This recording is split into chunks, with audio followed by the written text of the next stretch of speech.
Hello everyone, this is Amity Sensei. Today I'll be comparing the new iPad 8th generation and the previous model, the 7th generation. The 7th generation has the A10 Fusion chip, while the 8th generation has the A12 Bionic chip. In this video, I will specifically explain about the differences including CPU and graphics functions.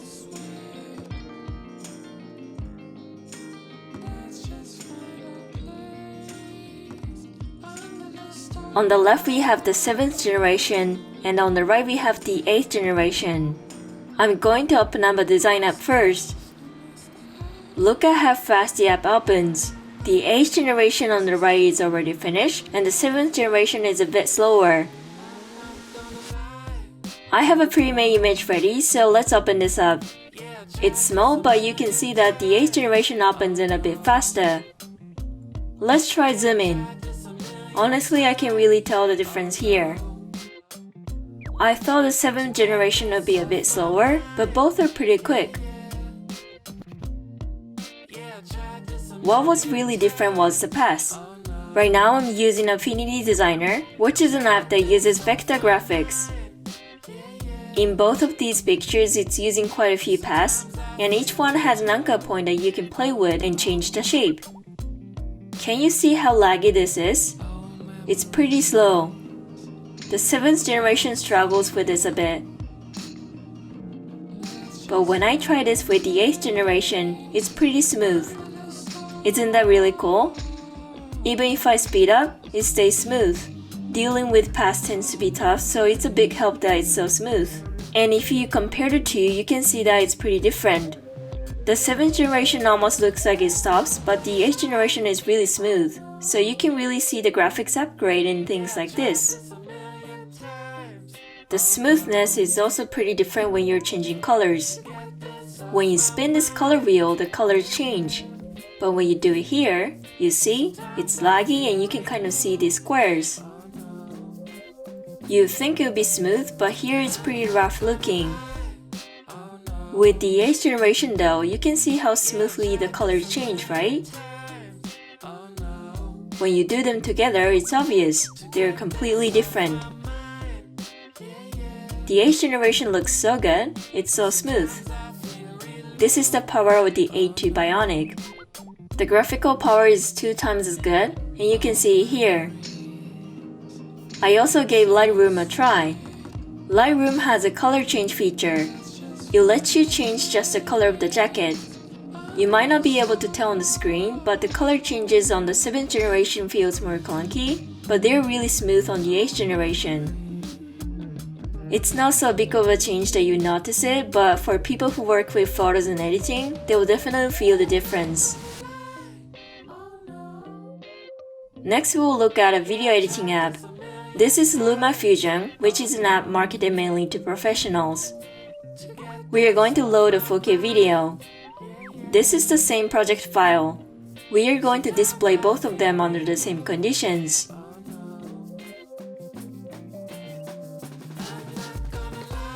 The loading bars are moving as you can see. At the beginning they were all different, but then the 8th generation just picked up speed and started loading really quickly.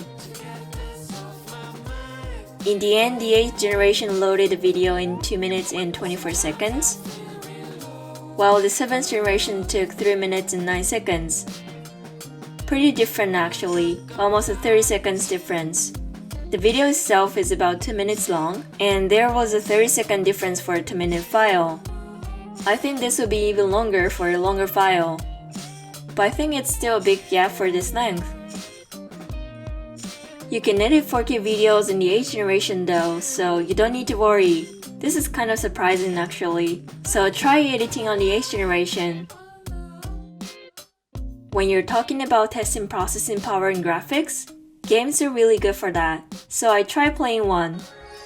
This is Goodbye Wild Hearts from the Apple Arcade. I tried using both hands to play at the same time, which was pretty hard. On the left is the 7th generation. When I was moving with the Apple Pencil, I felt a little bit of a delay on the 7th generation. On the 8th generation, it felt pretty responsive, but because I was using my left hand on the 7th generation, I'm not too sure. Anyways, that's how it seemed. The responsiveness was completely different. The 8th generation was really quick, but the 7th generation was slower, so I couldn't get the hertz. Doing it with both hands might be a mistake. But the quality of the graphics was exactly the same for both. It was just the movement that felt a bit different. Finally, let's try a drawing app. With my go-to art app, Procreate, I try using some effects and adding some text.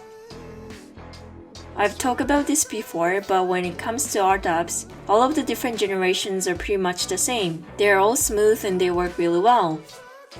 Even when you're moving your pencil pretty quickly and doing all sorts of things, both the 7th generation and the 8th generation keep up really well. And when you're writing letters, there's absolutely no delay with the 7th generation. It's pretty much the same. Actually, it is the same. So for Procreate, the 7th generation and the 8th generation are identical. Alright, that was about comparison on the new iPad 8th generation and the previous model, the 7th generation. If you liked this video or if you found this video useful, please hit the like button down below. And if you haven't subscribed to my channel yet, I make videos on tips and hacks on iPad, so please do that as well. I hope to see you in my next video. Bye bye!